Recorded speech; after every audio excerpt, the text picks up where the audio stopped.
மேலப்பாளையம் அன்சாரி கல்வியகம் nursery primary பள்ளியில் நாட்டின் 79வது சுதந்திர தின விழா சிறப்பாக கொண்டாடப்பட்டது. அன்சாரி கல்வியகத்தின் செயலாளர் TS உஸ்மான் தலைமையில் பள்ளியின் தலைமை ஆசிரியை ஹபீபா பானு மற்றும் பள்ளியின் நிர்வாகி நுங்கு அப்துல் ரஹ்மான் கனி ஆகியோர் முன்னிலை வைத்தனர். பள்ளி ஆசிரியர் சியாமலா அனைவரை வரவேற்று பேசினார். இந்த நிகழ்ச்சியில் முனைவர் முகமது யூசுப், திருநெல்வேலி அரசு பொறியியல் கல்லூரியுடைய உதவி பேராசிரியர் தேசிய கொடி ஏற்றி வைத்து சிறப்புரை நிகழ்த்தினார்.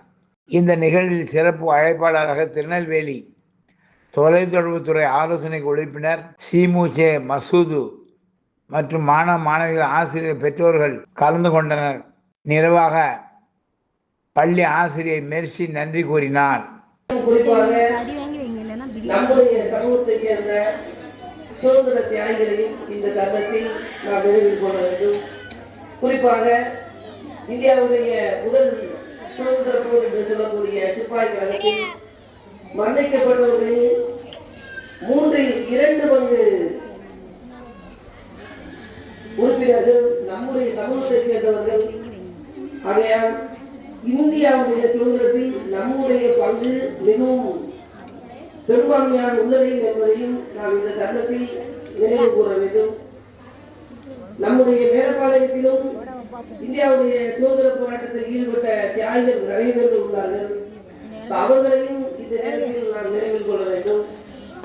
நம்முடைய மேலப்பாளையத்தை எடுத்துக்கிட்டன ஏறத்தாழ தமிழகத்திலேயே முஸ்லிம்கள் மிகவும் பெரும்பான்மையாக வாழக்கூடிய ஒரு ஊர். அதிலும் ஏறத்தாழ 1,50,000க்கும் அதிகமான முஸ்லிம்கள் வாழ்வதாக நம்முடைய பாப்புலேஷன் சென்சஸ் படி தெரிவிக்கிறாங்க. இந்த 1,50,000 பேர்கள் இருந்து நாம் எத்தனை பேர்கள் அரசுடைய உயர் பதவியை அடைந்திருக்கோம் அப்படிங்கிறது எப்பவுமே நினைச்சு பார்க்கணும். 1,50,000 பேர்கள் இருந்து இன்று வரை நம்முடைய மேலப்பாளையத்தில் இருந்து ஒரு IAS அதிகாரி வரவில்லை, ஒரு IPS அதிகாரி வரவில்லை, ஒரு IFS அதிகாரி வரவில்லை.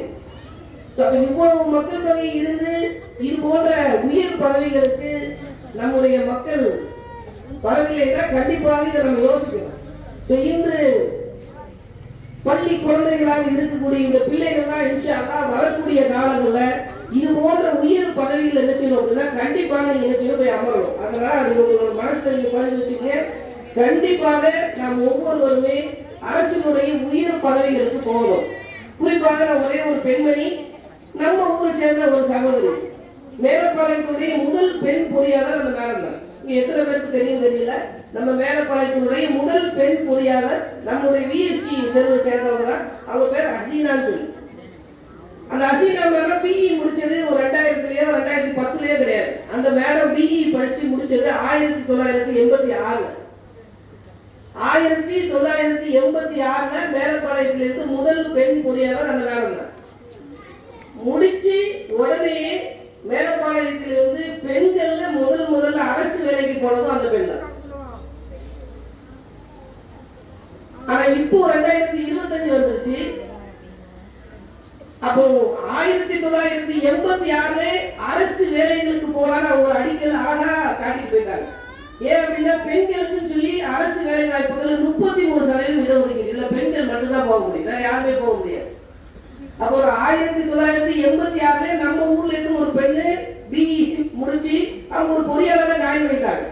ஆனா இன்னைக்கு வரைக்கும் பாத்தீங்கன்னா மேலப்பாளையத்துல இருந்து பெண் பொறியாளர்கள் சொல்லி அரசு வேலைகள் ஒரு 3-4 பேர் தான். நம்ம ஊருடைய சென்சஸ் படி ஆண்களை விட பெண்கள் தான் மேலப்பாளையத்தில் அதிகமா இருக்காங்க. இது சென்சஸ் உடைய அபிஷியல் கணக்கு.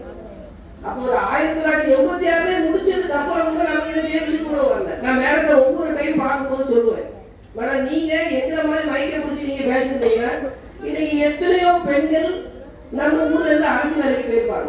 அதுல ஏன் அந்த பெண்மணியை சொல்றேன் அப்படின்னா, இன்னைக்கு நம்மளுடைய பெண்கள் சாதிக்க முடியுமான்னு நினைக்கிறீங்க. அந்த நான் சொன்ன அந்த அசீன மரம் கோவிந்துடைய தொற்று காலத்துல 2021 தென்காசி மாவட்டத்தினுடைய நகராட்சி ஆணையாளர், அதாவது முனிசிபலுடைய கமிஷனர் அந்த மேடம் தான் இருந்தார். எப்படி ஒரு மாவட்டத்தினுடைய முதல் குடிமகன் மாவட்ட ஆட்சித்தலைவரோ, ஒரு மாவட்டத்துடைய முதல் குடிமகன் யாருன்னு சொல்றோம், மாவட்ட ஆட்சித்தலைவர் தான் சொல்றோம். அதே மாதிரி ஒரு நகராட்சியாக இருந்தா அந்த நகராட்சியுடைய முதல் குடிமகன் யாருன்னு சொல்றோம், ஆணையாளர் தான் சொல்றோம். அப்ப அந்த நகராட்சியுடைய ஆணையாளராக வந்து யார் இருந்திருக்காங்க? நம்ம ஊரை சேர்ந்த ஒரு பெண்மணி இருந்திருக்காங்க. அப்ப பெண்கள் கல்வியை கொண்டு நம்ம எந்த மாதிரி இடத்தை அடைய முடியுங்கிறது நீங்க புரிஞ்சுக்கணும்.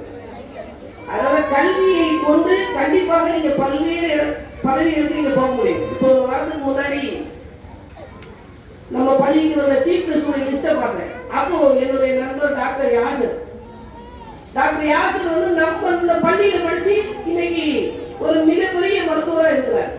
டாக்டர் யாசர் சொல்லி அவர் நம்முடைய மேலப்பாளையத்துல அரசு மருத்துவமனையில் அரசு மருத்துவராக இருந்தார். எத்தனை பேர் நீங்க போய் அவரை போய் பார்த்துருப்பீங்கன்னு தெரியாது. நம்முடைய மேலப்பாளையம் அரசு மருத்துவமனையில அரசு மருத்துவராக யார் இருந்தார் அப்படின்னு டாக்டர் யாசர் இருந்தார். வாரத்துல 2 நாள் அங்க இருப்பாரு. அவரை பார்க்கறதுக்கு மட்டுமே அதிகமான கூட்டம் வியாழக்கிழமை நம்ம மேலப்பாளையம் ஆற்றுக்கு வருது.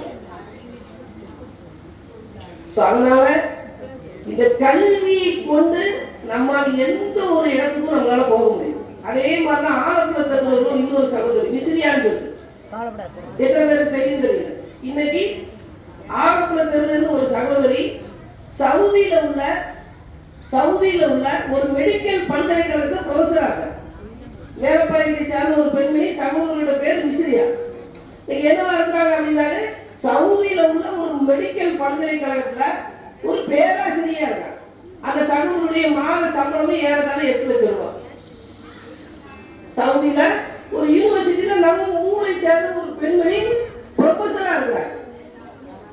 அதனால நீங்க இந்த கல்வியை நன்றாக கற்று கண்டிப்பாக எழுதிடும் அடுத்த இடத்துக்கு நீங்க போகணும். நிறைய பெற்றோர்கள் இருக்கீங்க, உங்களோட பிள்ளைகளோடு நீங்க நேரம் செலவிடும். இன்றைய காலகட்டத்துல பிள்ளைகளுக்கும் உங்களுக்கு நடந்த ஒரு மிகப்பெரிய இடைவெளி வரும். மிகப்பெரிய இடைவெளி. அப்ப அந்த இடைவெளியை நீங்க எடுத்து அழைச்சிட்டு உங்கள் பிள்ளைகளோடு நீங்க எடுத்து நேரம் சொல்லணும். உங்கள் பிள்ளைகளை நீங்க என்ன ஆகணும்னு நினைக்கிறீங்க, உங்க பிள்ளை என்ன ஆகும் அப்படிங்கிறத விளங்கிட்டு உங்கள் பிள்ளைகளோடு நீங்க நேரம் செலவழித்தால் கண்டிப்பாக உங்கள் பிள்ளைகளும் இந்த சமுதாயத்திற்கும் உங்களுடைய வீடுகளுக்கும் கண்டிப்பாக பயனுள்ளவர்களாக உருவார்கள். அதுக்கு நீங்கள் உங்கள் பிள்ளைகளோடு நேரம் செலவழிங்கள். நீங்கள் செலவழிக்கக்கூடிய நேரம் தான் கண்டிப்பாக அவரை அடுத்த ஒரு இலக்கை நோக்கி நகர வைக்கும்.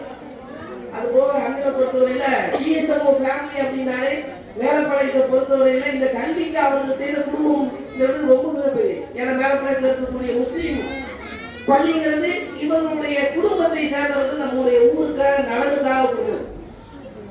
அப்படி வந்து ஒரு ஃபேமிலியில இருந்து அண்ணன் இந்த ஸ்கூலை ஏற்கால இந்த பள்ளி 40 ஆண்டுகள் வந்து தொடர்ச்சியாக நடைபெற்று ஒரு 40 ஆண்டுகள் ஒரு கல்வி நிறுவனத்தை நடத்துறது ஒரு சாதாரண ஒரு விஷயம் கிடையாது.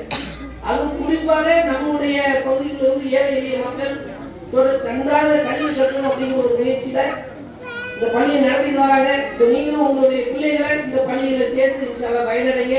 அதே மாதிரி தலைமையாசிரியும் மேடமும் பொறுத்தவரை அவங்களுடைய ஃபேமிலி தான் ஸ்கூலை நடத்திட்டு இருக்காங்க. ஒரு மிகுந்த சிரமங்களுக்கு நடுவுதான் ஒரு பள்ளி நடத்துவாங்க. ஏன்னா இந்த பள்ளியுடைய கல்வி கட்டணம் ரொம்ப குறைவு. நீங்க மற்ற பள்ளிகளில் பார்க்கும்போது கல்வி கட்டணம் ரொம்ப அதிகமாக ஒரு குறைவான கட்டணத்துல மக்களுக்கு ஒரு தேவையான ஒரு கல்வியை கொடுத்துருக்காங்க.